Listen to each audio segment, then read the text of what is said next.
Class 11-এর semester 2 প্রথম prose the garden party Katherine ম্যানসফিল্ডের লেখা। তো যেহেতু আমরা ক্যাথরিন ম্যানসফিল্ডের আমরা লেখা পড়ছি, তাহলে ক্যাথরিন ম্যানসফিল্ড সম্পর্কে আমরা প্রথমে 2-4টা কথা আমরা জেনে নেব। খুব বেশি জানার প্রয়োজন নেই। তো প্রথমে জানব বার্থ, অর্থাৎ ক্যাথরিন ম্যানসফিল্ড জন্মগ্রহণ করেছিলেন 14 অক্টোবর 1888, অর্থাৎ 1888 সালের 14 অক্টোবর জন্মগ্রহণ করেন ইন ওয়েলিংটন অফ নিউজিল্যান্ড। যে এই ওয়েলিংটন নিউজিল্যান্ডের কিন্তু রাজধানী। তো নিউজিল্যান্ডের রাজধানী শহর ওয়েলিংটনে তার জন্ম। তো ক্যাথরিন ম্যানসফিল্ড তিনি কিন্তু নিউজিল্যান্ডের যে সবথেকে বিখ্যাত রাইটাররা রয়েছেন তাদের মধ্যে একজন, এবং তার মৃত্যুটা হয়েছিল 9 জানুয়ারি 1923, অর্থাৎ 1923 সালের 9 জানুয়ারি তার মৃত্যু, ফ্রান্সে মৃত্যু হয়েছিল।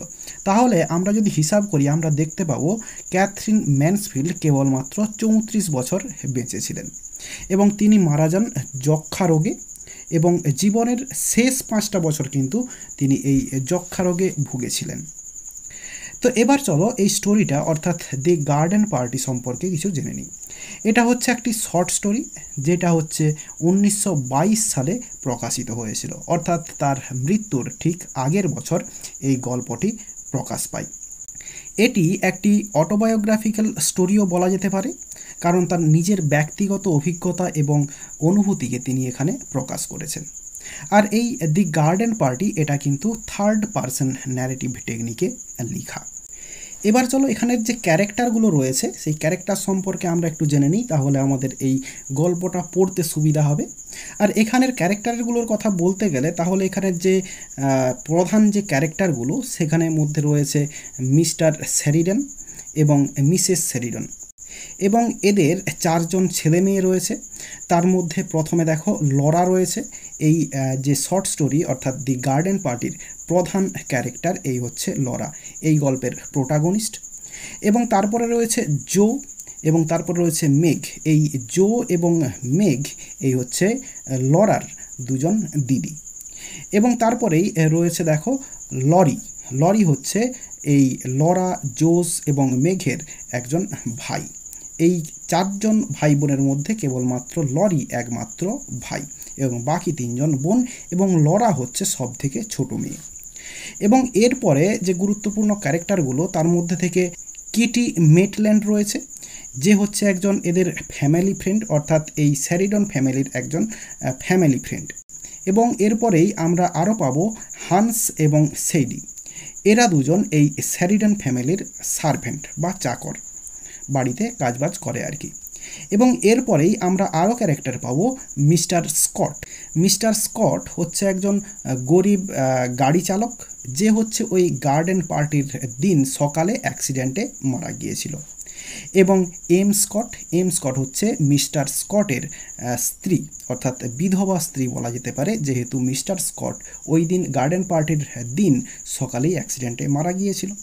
তাহলে এই মোটামুটি 11টা প্রধান ক্যারেক্টার আমরা এখানে পাবো। আরও ছোটোখাটো ক্যারেক্টারগুলো রয়েছে, সেগুলো আমরা পরে জানবো। আর এই স্টোরিতে আমরা যে গল্পটা পাবো, অর্থাৎ এই গল্পটির একটু সার সংক্ষেপ আমরা জেনে নেব, তাহলে গল্পটা পড়তে আমাদের সুবিধা হবে। তো এই যে ছোট গল্পটা অর্থাৎ দি গার্ডেন পার্টি, এটা হচ্ছে শেরিডন ফ্যামিলিকে কেন্দ্র করে গল্পটি লেখা হয়েছে।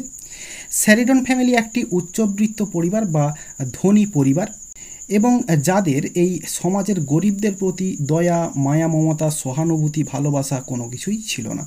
যদিও এই গল্পের যে প্রধান ক্যারেক্টার লরা, সে কিন্তু এর ব্যতিক্রমী ছিল, অর্থাৎ তার গরিবের প্রতি দয়া, মায়া, সহানুভূতি, একটু ভালোবাসা ছিল। আর এই গার্ডেন পার্টিটা শেরিডন ফ্যামিলি থ্রো করছে, এবং এই গার্ডেন পার্টির আয়োজনটা জোর কদমে চলছে। এমন সময় খবর আসে যে পাশের বাড়ির একজন ব্যক্তি, যার নাম হচ্ছে মিস্টার স্কট, যে একজন গরিব গাড়ি চালক, সে কিন্তু অ্যাক্সিডেন্টে মারা গিয়েছে। আর এই খবরটা শুনেই লরা চেয়েছিল তাদের যে পার্টিটা যেটা আয়োজন করা হচ্ছে ওই দিনে, সেই পার্টিটা ক্যান্সেল করে দিতে চাই। কিন্তু পরিবারের যে বাকি সদস্য, তাদের তো কোনো গরিবদের প্রতি ফিলিংস বা ভালোবাসা বা সহানুভূতি কিছুই ছিল না। সেক্ষেত্রে তারা কিন্তু এই কথাতে সম্মত হয়নি, তারা কিন্তু পার্টিটা করে। গার্ডেন পার্টি শেষ হওয়ার পরে পার্টিতে যে সমস্ত খাবার বেঁচে গিয়েছিল সেটা হচ্ছে লরা দিতে যায়। অর্থাৎ যেমন হয় পার্টিতে খাবার টাবার বেঁচে গেছে, অনুষ্ঠান হয়েছে, অনুষ্ঠান বাড়িতে খাবার টাবার বেঁচে গেছে, পাশের বাড়িতে দিতে গিয়েছে। তো পাশের বাড়ি যেহেতু ওখানে গরিবেরা থাকে তাদের কুটিরে তারা দিতে গিয়েছে এবং দিতে গিয়ে মিস্টার স্কটের বাড়িতে গিয়েছে যে ওই দিন সকালে মারা গিয়েছিল। এবং সেখানে গিয়ে লরা মিস্টার স্কটের মৃতদেহ দেখে এবং সে খুব মর্মাহত হয়ে যায়, খুব দুঃখ পায়, তার খুব দুঃখ হয় এবং এইখান থেকেই মৃত্যুর এই যে অভিজ্ঞতা লরার জীবন সম্পর্কে ধারণাকে পরিবর্তন করে দেয়। তাহলে আমরা এখানে দেখতে পেলাম যে ধনীর মেয়ের গরিবের প্রতি একটু সহানুভূতি, ভালোবাসা এই গল্পের মধ্যে প্রকাশ পেয়েছে। তাহলে চলো এবার আমরা গল্পটা শুরু করি। তো দেখো, the garden party, Katherine Mansfield. চোখ রাখো, টেক্সটটা শুরু করছি। And after all the weather was ideal. এবং যাই হোক আবহাওয়াটা ছিল আদর্শ। They could not have had a more perfect day for a garden party if they had ordered it. তো বলছে they could not have had a more perfect day, তারা এর থেকে বেশি আদর্শ একটা দিন তারা পেত না। For a garden party, garden পার্টির জন্য। ইফ দে হ্যাড অর্ডার্ড ইট, তারা যদি চাইতো, অর্থাৎ তারা যদি অর্ডার করতো তাও কিন্তু এর থেকে বেশি আদর্শ দিন তারা কিন্তু পেত না। এরপরে বলছে windless, warm, the sky without a cloud. তো এখানে এই যে দিনটা বা দিনের আবহাওয়াটা সেটাকে এখানে বর্ণনা করা হচ্ছে। উইন্ডলেস অর্থাৎ বাতাসহীন ছিল, ওয়ার্ম উষ্ণ ছিল, দি স্কাই উইথাউট এ ক্লাউড এবং আকাশটা মেঘ মুক্ত আকাশ ছিল, অর্থাৎ আকাশে মেঘ ছিল না, এরকম একটা দিন ছিল। Only the blue was veiled with a haze of light gold as it is sometimes in early summer. তো বলছে অনলি দি ব্লু ওয়াজ ভেলড, কেবলমাত্র এই যে নীলাভ ভাবটা আকাশের সেটা হচ্ছে আবৃত ছিল, অর্থাৎ ঢাকা ছিল, with a haze of light gold. Hedge মানে কুয়াশা, তাহলে একটি কুয়াশা দ্বারা আবৃত ছিল, অফ লাইট গোল্ড হালকা সোনালি রঙের, অর্থাৎ কুয়াশাটা ছিল এবং যখন সূর্যের আলোটা পড়ছিল সেখানে একটা সোনালি আভা তৈরি হয়েছিল। As it is sometimes in early summer, যেহেতু এটা ছিল গ্রীষ্মের শুরুর দিকের কোনো একটা সময়। দি গার্ডেনার, গার্ডেনার মানে মালি, the gardener had been up since dawn. তো যে মালি সে ভোর থেকে উঠেছিল। Mowing the lawns and sweeping দিম।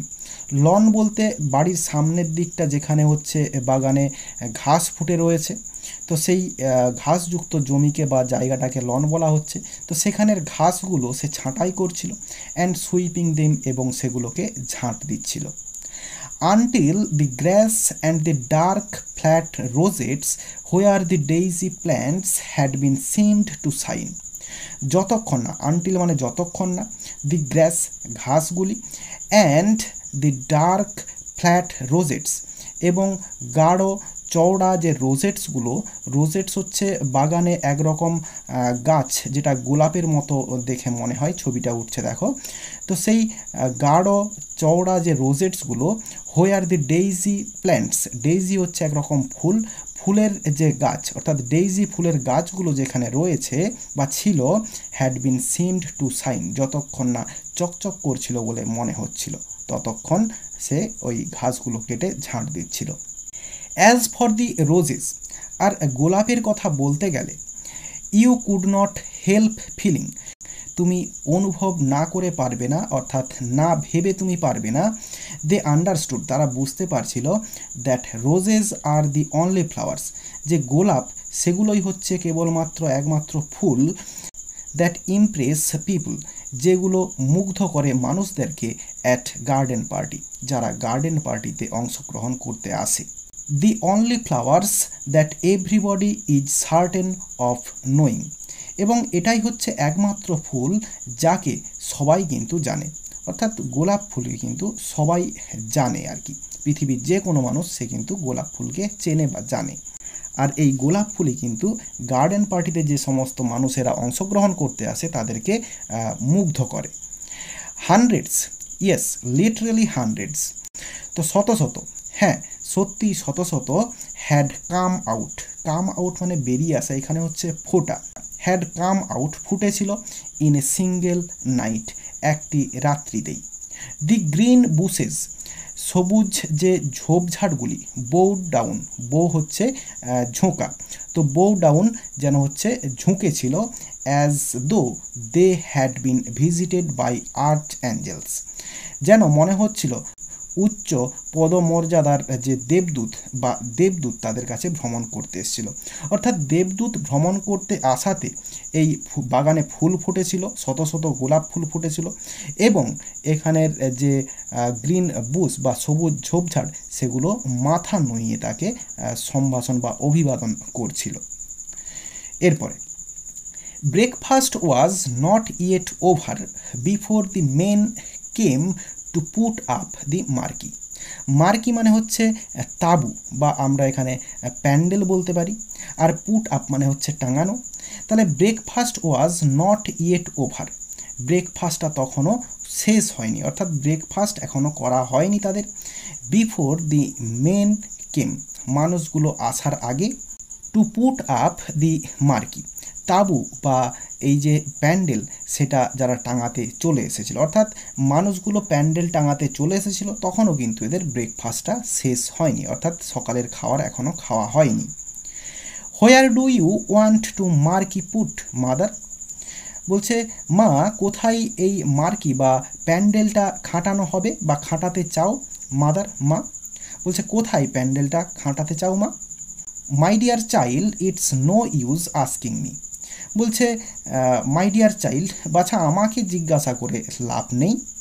I am determined to leave everything to you children this year, বলছে আমি ঠিক করেছি এবছর তোমাদের ছেলে মেয়েদের ওপর আমি সমস্ত কিছু ছেড়ে দেব, এটা আমি স্থির করেছি। ডিটারমাইন্ড মানে স্থির করা, সিদ্ধান্ত নেওয়া। তাহলে আই এম ডিটারমাইন্ড, আমি সিদ্ধান্ত নিয়েছি।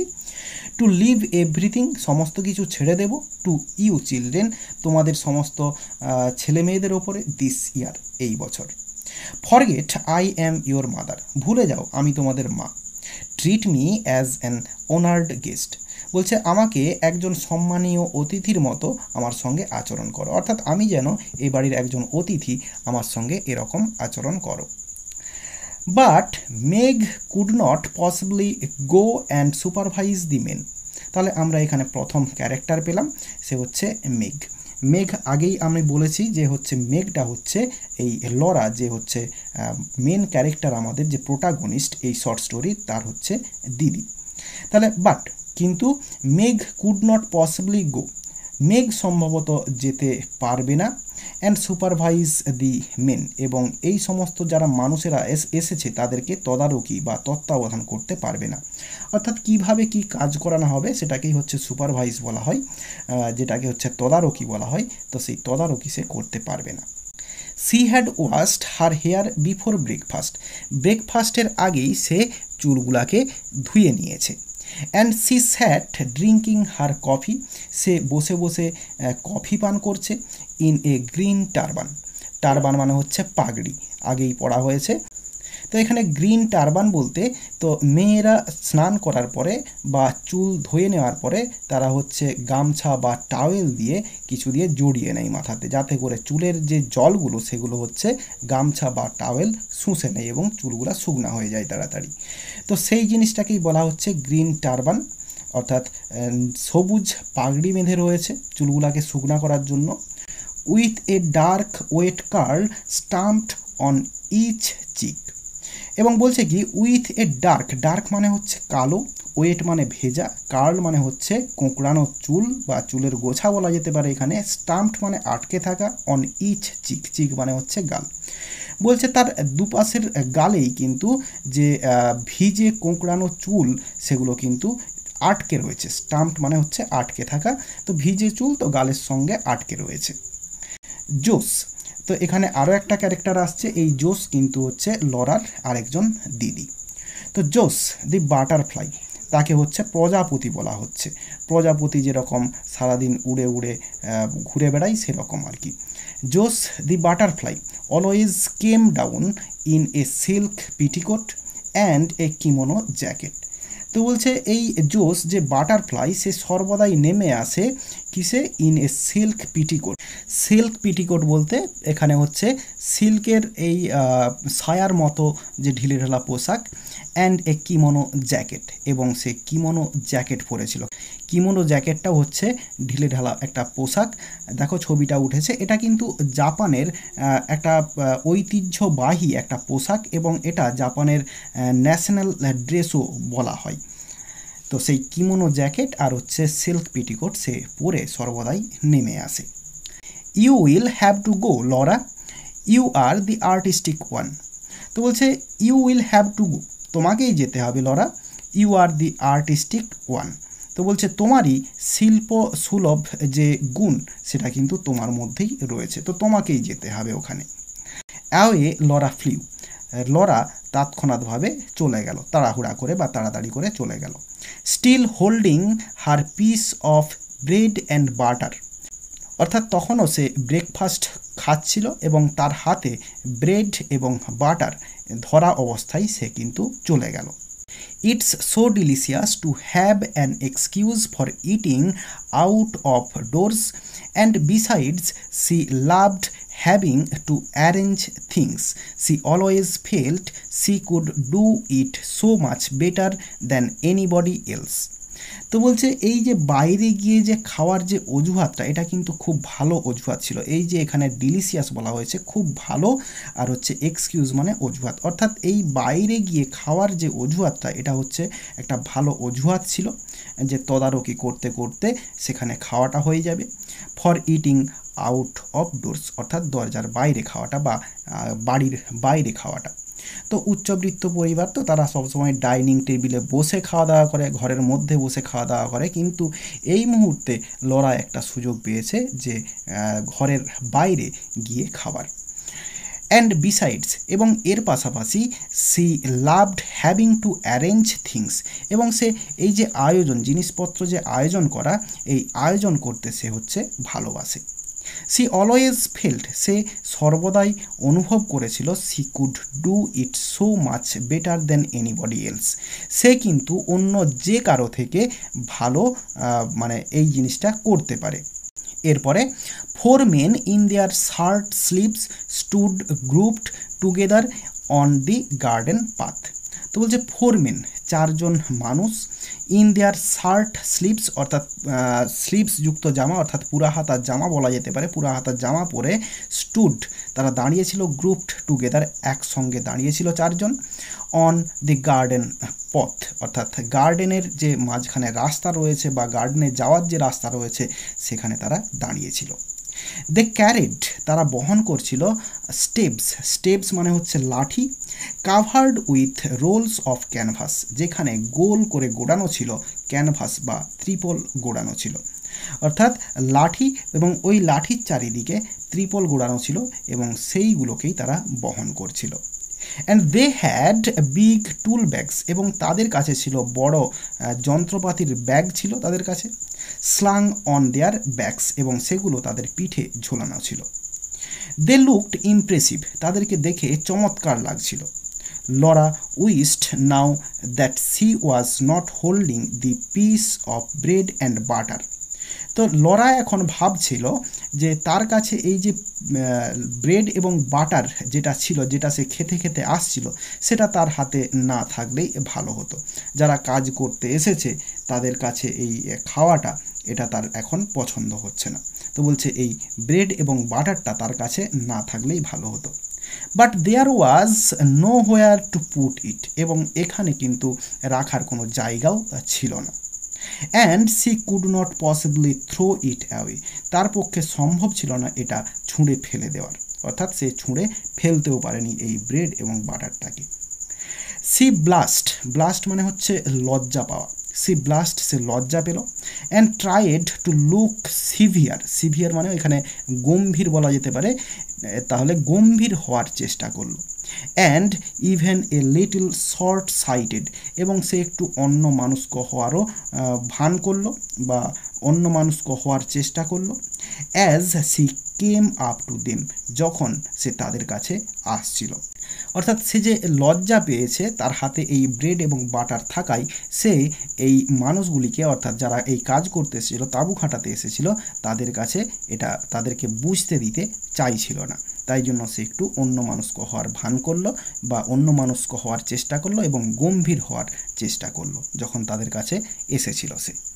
এরপর গুড মর্নিং সি সেড, অর্থাৎ লরা তাদের কাছে এসে বলল good morning, কপিং her mother's voice.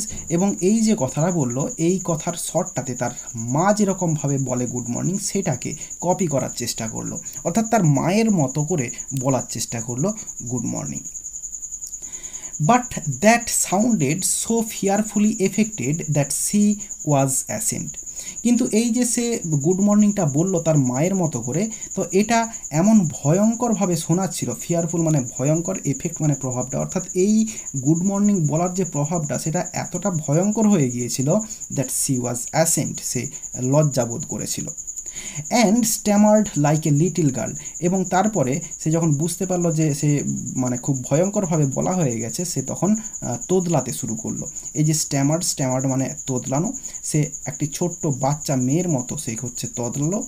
O uh have you come, is it about the marquee. বলছে ও আপনারা এসেছেন, ইজ ইট অ্যাবাউট দি মার্কি, মার্কির ব্যাপারে এসেছেন না, জিজ্ঞাসা করছে। তো এরপরে বলছে that's right miss, said the tallest of the men. অর্থাৎ ওইখানে ওই চারজন যারা হচ্ছে তাঁবু খাটাতে এসেছিল বা প্যান্ডেল খাটাতে এসেছিল, তাদের মধ্যে যে সব থেকে লম্বা ব্যক্তি বা মানুষটি, সে বলল দ্যাটস রাইট মিস, হ্যাঁ ঠিক বলেছেন মিস বা ঠিক ধরেছেন মিস। এ ল্যাঙ্কি মানে হচ্ছে লম্বা রোগা, অর্থাৎ ওই যে লম্বা মানুষটা যে বলল হ্যাঁ ঠিক ধরেছেন আপনি, তার ডেসক্রিপশান দেওয়া হচ্ছে। সে কীরকম? এ ল্যাঙ্কি মানে লম্বা ও রোগা। আর হচ্ছে ফ্রিকেলড মানে হচ্ছে মুখে দাগযুক্ত, হ্যাঁ দাগযুক্ত, মুখে কিছু দাগ রয়েছে, সেই ব্যক্তিটা বলল। And he shifted his tool bag, এবং সে তার যে টুল ব্যাগ অর্থাৎ যন্ত্রের যে ব্যাগটা সে হচ্ছে শিফট করে নিল, অর্থাৎ একদিকে ছিল অন্যদিকে সে নিয়ে নিল ব্যাগটাকে, অর্থাৎ এক কাঁধে ছিল অন্য কাঁধে সে হয়তো নিয়ে নিল। Knocked back his straw hat. Knocked মানে হচ্ছে টোকা মারা, তো এখানে টোকা মারা হবে না, এটা হচ্ছে একটু সরিয়ে নিয়ে বা ঠিক করে নিয়ে বললো আর কি, ঠিক করে নিল কি না হিজ স্ট্র হ্যাট, স্ট্র হচ্ছে খড় দিয়ে তৈরি যে টুপি, সেই টুপিটাকে একটু ঠিক করে নিল। অ্যান্ড স্মাইলড ডাউন অ্যাট হার, এবং তার দিকে তাকিয়ে একটু হাসলো, অর্থাৎ লরার দিকে তাকিয়ে একটু হাসলো। দ্যাটস অ্যাবাউট ইট, এই ব্যাপারেই। His smile was so easy, তার হাসিটা এতটাই সহজ সরল ছিল, সো ফ্রেন্ডলি এতটাই বন্ধুত্বপূর্ণ ছিল, দ্যাট লরা রিকভার্ড, লরা স্বাভাবিক হয়ে উঠল। What nice eyes he had, তার কি সুন্দর চোখগুলো রয়েছে, স্মল ছোট, but such a dark blue, কিন্তু কি গাঢ় নীল রঙের তার চোখগুলো, চোখের মণিগুলো। অর্থাৎ এখানে এই সুইজারল্যান্ডের লোকের কথা বলা হয়েছে, তো সেক্ষেত্রে ওদের যে চোখের মণিগুলো সেগুলো কিন্তু হালকা এই ব্লু কালারের হয়ে থাকে, তো তাই জন্য বলছে কি গাঢ় ব্লু রঙের চোখগুলো। তাহলে ডেসক্রিপশান দিচ্ছে ওই লোকটার যে চোখ সেটা হচ্ছে কীরকম না, সুন্দর চোখ রয়েছে, তো সেটা হচ্ছে ছোট এবং গাঢ় নীল চোখগুলো। And now she looked at the others, এবং সে এখন অন্যদের দিকে দেখল। দে ওয়ার স্মাইলিং টু, তারাও কিন্তু হাসছিল। Cheer up, we won't bite, their smile seemed to say, অর্থাৎ এই যে চারজন লোক যারা হাসছিল, যারা হাসি মুখে ছিল, তাদের হাসিটা দেখে মনে হচ্ছিল যে যেন তারা বলছে চেয়ার আপ, অর্থাৎ আনন্দ করো, উই ওন্ট বাইট, আমরা কোনো ক্ষতি করব না, আমরা তো কাজ করতে এসেছি, আমরা কোনো ক্ষতি করব না, অর্থাৎ তাদের হাসিটা দিয়ে এরকম একটা ভাবমূর্তি ফুটে উঠছিল। How very nice workman were, তো এই যে ওয়ার্কম্যান অর্থাৎ কাজের লোকগুলো যারা হচ্ছে মার্কি খাটাতে এসেছিল বা তাঁবু বা প্যান্ডেল খাটাতে এসেছিল, তারা কত ভালো ছিল।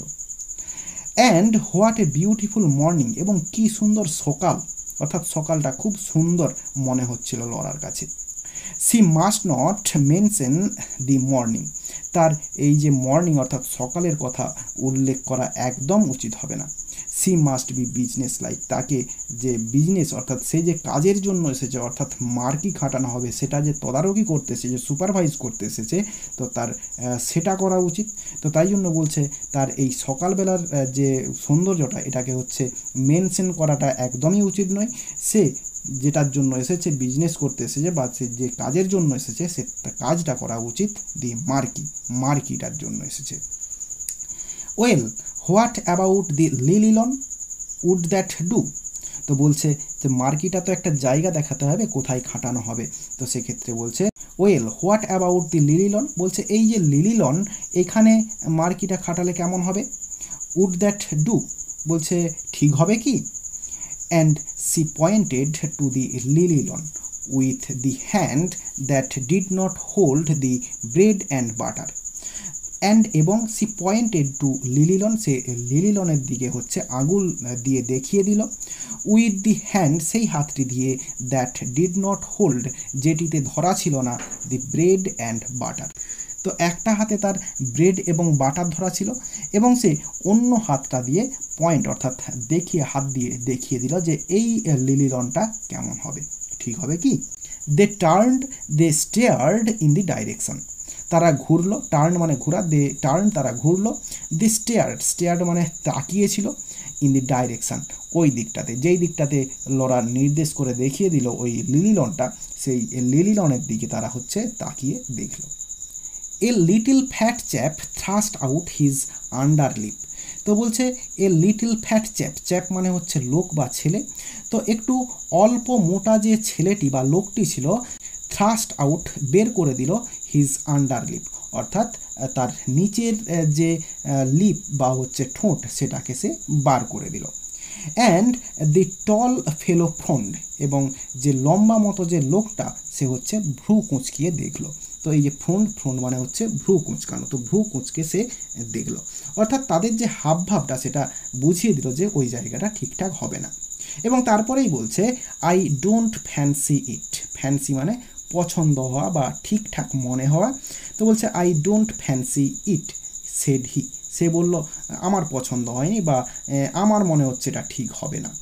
নট কনসপিকুয়াস এনাফ, কনসপিকুয়াস মানে মানানসই বা দৃষ্টি আকর্ষণকারী বলা যেতে পারে, তো বলছে এই জায়গাটা মানানসই ঠিক হবে না, যথেষ্ট পরিমাণে মানানসই হবে না, এনাফ মানে যথেষ্ট মানানসই হবে না।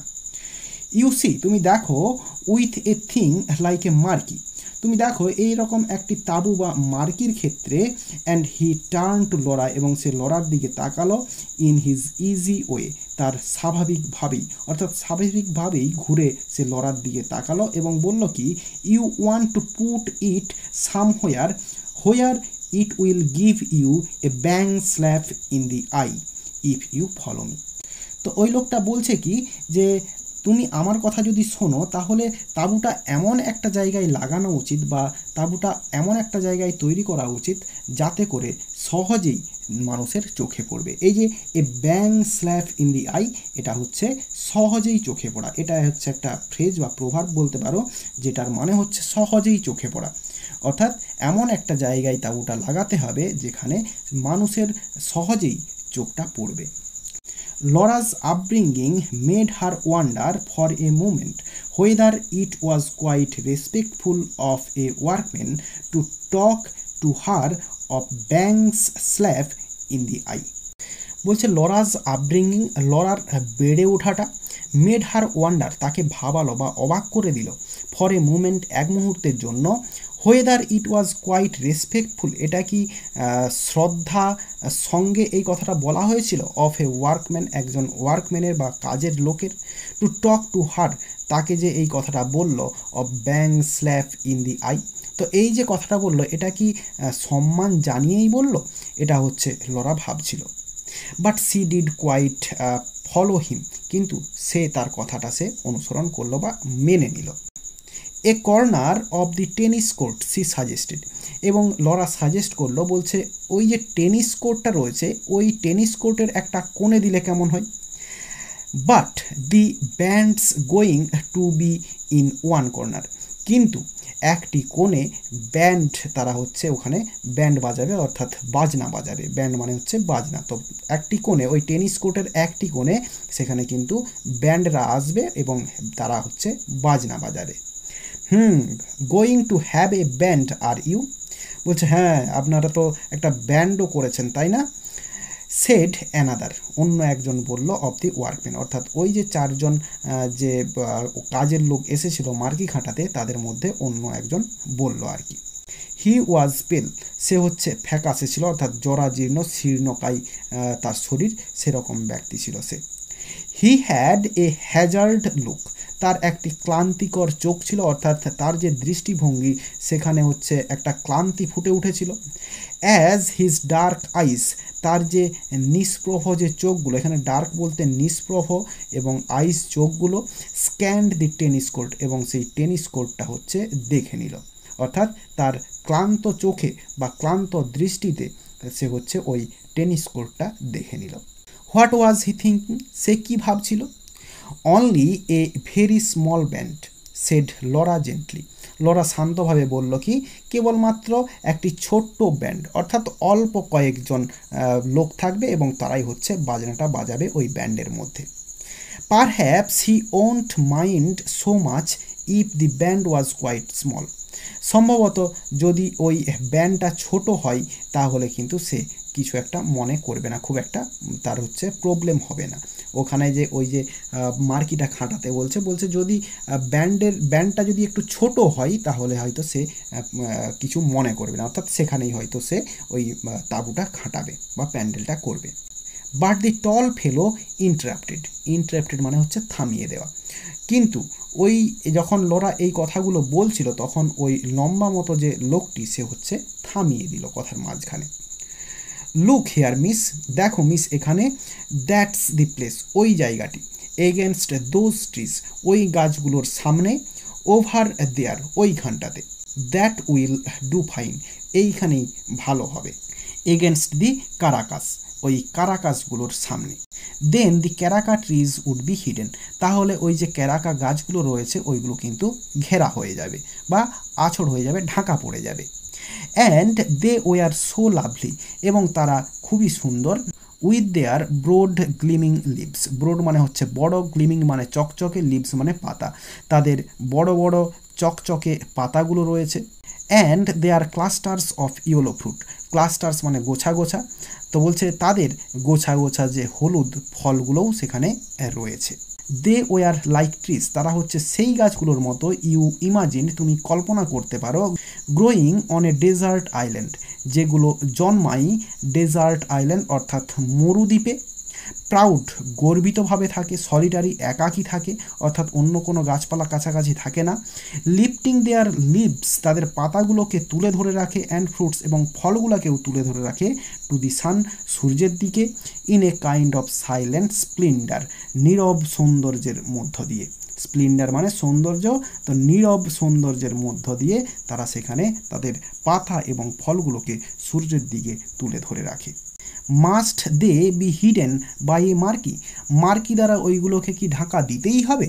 অর্থাৎ মার্কি যদি ওখানে খাটানো হয় তাহলে ওই গাছগুলো ঢাকা পড়ে যাবে। তো বলছে ওই একটি মার্কি দ্বারা কি ওই গাছগুলোকে ঢাকা দিতেই হবে? এটা হচ্ছে প্রশ্ন। তো আজ এখানেই শেষ করব, পরের পার্টে এর পর থেকে শুরু হবে। তো আশা করি বোঝাতে পারলাম। ভিডিওটি ভালো লেগে থাকলে একটি লাইক করো এবং বন্ধুদের মধ্যে শেয়ার করো, এবং আমার এই চ্যানেলে নতুন হলে চ্যানেলটি সাবস্ক্রাইব করে পাশে থাকা বেল আইকনটি প্রেস করো পরের ভিডিওগুলি সবার আগে পাওয়ার জন্য। এই ভিডিওতে এতটাই, দেখাবে নেক্সট ভিডিওতে। ভালো থাকো সবাই, ধন্যবাদ।